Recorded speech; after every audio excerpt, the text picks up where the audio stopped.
In all public schools throughout the U.S., students are allowed to believe what they wish to. Schools are not allowed to convince children to follow a certain religion. These are some religious rights that you have as students. Everyone remain standing for a moment of silence before we begin class. Why do we stand after the pledge? According to my research, you mean your parents? No, my research. Anyway, according to my research, a moment of silence before a class starts has been banned. This is because it was unconstitutional and the First Amendment. Well, close the Wikipedia page.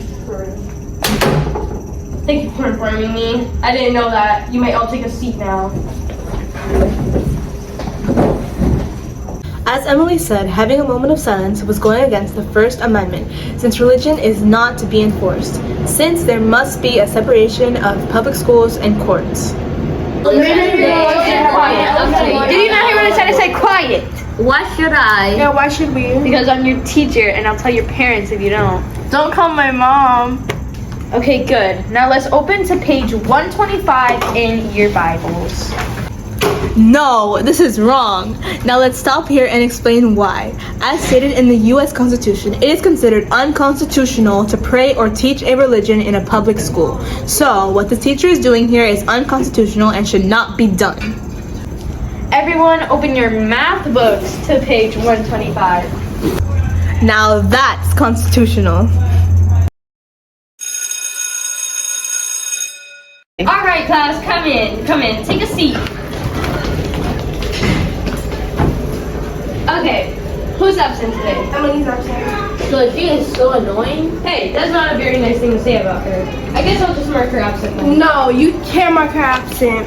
Emily's absent because of Purim. It's a religious holiday for Jews. It is considered unconstitutional to mark a student absent or missing school for a religious holiday.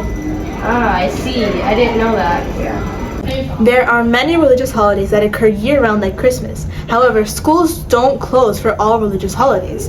So if a student is absent because of one, it is unconstitutional to be marked absent for that day. Do any of you students want to help me decorate the school for Christmas? I do. Me too. Wait, I don't celebrate Christmas. Imagine. Soleil, Melissa, sit back down. Anyway, according to my research, you're not allowed to decorate for Christmas. Since it's your religion and not everybody else's, that means it's unconstitutional. Stop being a know-it-all. What did I say? I guess there won't be any Christmas decorating then. Here, we learn that holiday decorating is forbidden. Not just Christmas trees, menorahs, or any other religious symbols, all are forbidden, for not all religions celebrate during the holiday season. Throughout this whole day, you have yet to open to page 125 of your math books. Teacher.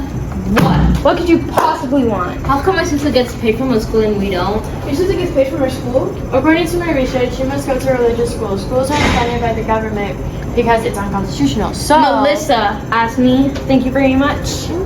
Back in my day, I don't believe anybody cares, so just cut to the point. well, I went to Catholic schools, and religious schools are funded by churches, so it's normal to receive an allowance there. Lucky. I wish I went to a religious school. Sucks for you. I'm going there next year. Whatever. Come on, students, just open to page 125 already. You may still be wondering why students that attend religious schools get allowances. Well, it is because the workers and students are given government money that cannot be directly sent to the school, since church and public schools must be separated based off the Constitution. Okay, you may now all leave. Okay, come on, let's begin our first session. Who gave you permission to use my classroom after school? Well, if you didn't know, the Constitution states that it's our right to use any classroom, auditorium, or other room during a free class for a school club. I guess you're right. However, the Constitution also states that a school or government official must be supervising. Since I want to go home, you may all leave. Here, Emily explains how non-curricular student clubs are allowed to use any schoolroom during a free class. There must be a government or school official attending. However, the official attending is not allowed to speak or interfere with the meeting. And those are some rights given to students because of religion!